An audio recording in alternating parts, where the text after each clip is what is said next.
Hey, hi, thanks for coming by, Tori Magoo 44. It's good to talk to you guys. It's Saturday night, and I just watched a movie. It's one of my favorite movies. I loved it when I was in the cult, and now tonight I really see why.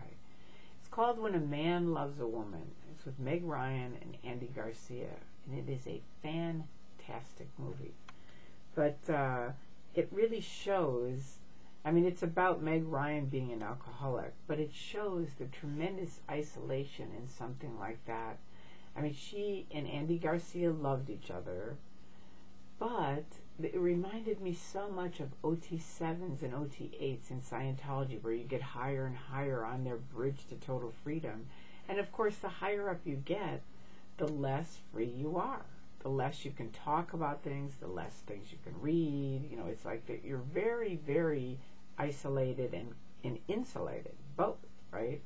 So you're never really seeing the outside world as people see it. I've often described it as a mind-controlled train where you kind of, you hop on, hey, hop on, it's $40, you can do the communication course, and people hop on, and then they're like, hey, that was great, okay, I'm going to get off now. And it's like, get off? What are you thinking of? There's like 100 cars. You're nowhere near it. Anyway, long story short, you're on it for a long time. So I'm on it. I get to the top. My husband does OT8. I do OT7. I'm on 7. I'm not winning on it. I'm not winning on it at all. And neither is anybody else that's on it that I'm on the level with. Almost everyone else, we're having a tremendously difficult time. A doctor who is an internal medicine doctor, but many of us were women that we were talking about, and we all had pains and somatics, and we kept getting put into review to fix it, and it wasn't fixing it. And we were all like in our, late 40s, maybe early 50s.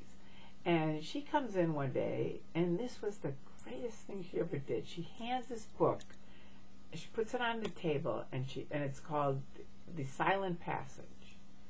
And she says, how many of you have read this book? None of us had.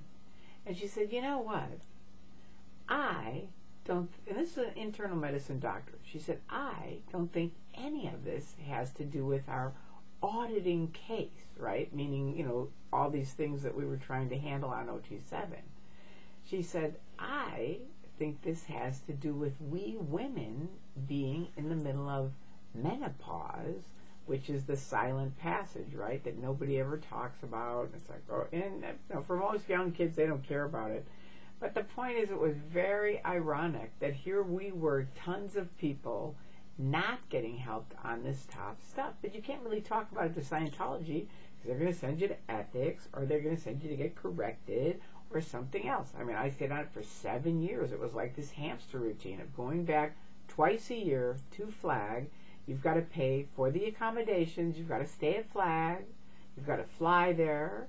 You've got to pay for cramming, correction, auditing, sec checking, all this stuff. It's forever, right? Anyway, something just flew in. Anyway, I forgot what I was saying. I forgot. Anyway, we were there. It didn't work. Let's just say that. It didn't work. And you're on it with a bunch of other people. Oh, that's what I was telling you, the isolation. But then watching When a Man Loves a Woman, that movie, it shows. Because there's a point where she comes back, and she's not an alcoholic anymore, right? But she has her friends, just like I had my critic friends, right? And once I got on the internet, even though they weren't really my friends, because I don't know, it's very hard to explain, because I was still very much in my head, but I was hanging and posting on this internet, and it was sort of like they were my new friends, I thought, and they just kept saying, Magoo, when you wake up, we'll be here to catch you, right? So then when I wake up, they're all like, oh, bullshit.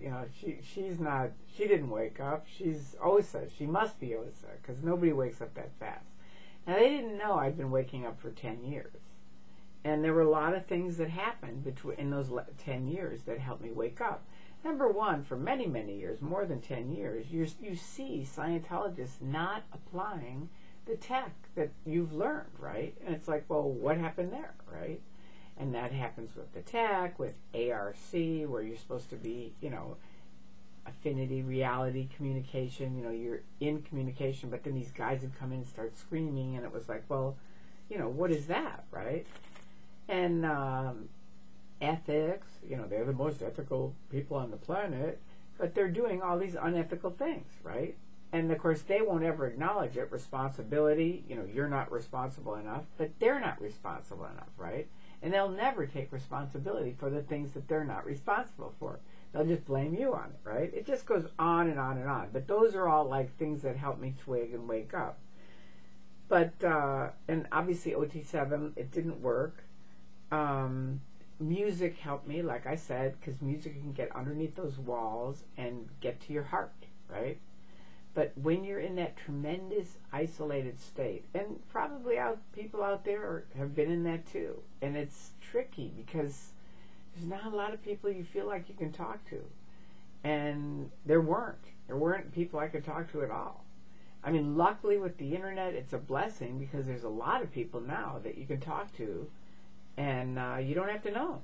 And you can talk to them and tell them how you feel. And, you know, there isn't quite the isolation that there was back then. I wasn't on the internet except for the last 4 weeks before I left. I just went on it to post for 4 weeks right before I left July 18th.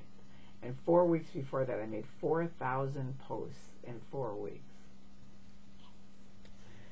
And I woke up. I met Andreas, and you guys know the rest of that story. I know you've heard it before.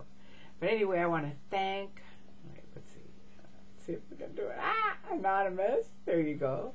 And any critics, ex-Scientologists, so much for everything you guys are doing. It's fantastic, and people are leaving, getting out, waking up, and families are getting reunited, and that's a good thing. Not enough. There's still people that are disconnected, and those people need to wake up too. So continue. Thank you. And I hope you guys have an excellent end of the weekend. So there you go. That's my Sunday sermon. All right. Well, anyway, I love you guys. Thank you. Bye-bye.